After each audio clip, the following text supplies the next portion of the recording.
Let's face it, we don't always get it right on the first try. But that's okay because we're meant to learn from those mistakes. So what have you learned about yourself and about your new system in the time that you've spent with it? That's the topic for this lesson. Winston Churchill once said that true genius resides in the capacity for evaluation. And I happen to agree with him wholeheartedly. I think it takes a lot of courage to step back, evaluate a situation, reflect on it, and make the necessary changes. And if you've followed me for a while, you know that I teach a lot of reflection routines. I believe that it's only by looking at our past and learning from our mistakes that we grow as humans. And we gain so much more from our failures than we do from our successes. So we are now moving into the post-production stage, and that is meant for polishing your project. How can we make adjustments to it so that it becomes the best it can be? And what can we learn from this experience that'll help us move forward with more success the next time around?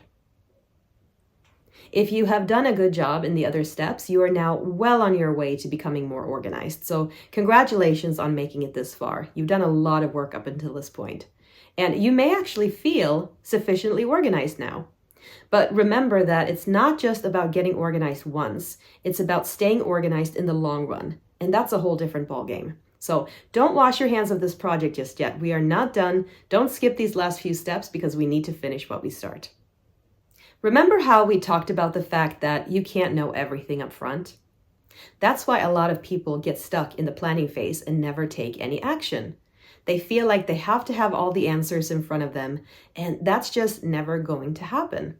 It's not until you start that you're going to find a lot of the answers that you're searching for. And this phase is another piece to that. You have to continually adjust as you go and periodically evaluate how your system is performing. Any system that you implement has to be tested live, and that can take a while. And what you can't do is throw your hands up after one day, dismiss it, and proclaim that it didn't work. Life just doesn't work that way, and organizing doesn't work that way. I normally recommend keeping a new system up for at least 3 to 4 weeks. That sounds like a long time, right? Why that long? Well, that's actually how long on average it takes to figure stuff out. Throughout that time, you're going to learn so much about yourself and your habits, and you're definitely going to spot some bottlenecks to fix. That's to be expected. Any new project always has a learning curve built into it, and that learning curve is going to be there until the whole system is running smoothly and is obvious to you. We don't learn things overnight, especially not when we're trying to establish new habits. It takes practice and perseverance to make things work. So during this trial period, when you're testing your new system, ask yourself, what is working well right now? What is not working so well? Has something unexpected happened? Am I finding it easy or difficult to maintain this? And why is that? And how are you, and maybe any potential family members and coworkers, reacting to the new system? What have you learned throughout this process? This stage is all about being in troubleshooting mode and really figuring out what could have gone better. So add any other potential questions that you might have too, and be sure to reflect on those takeaways.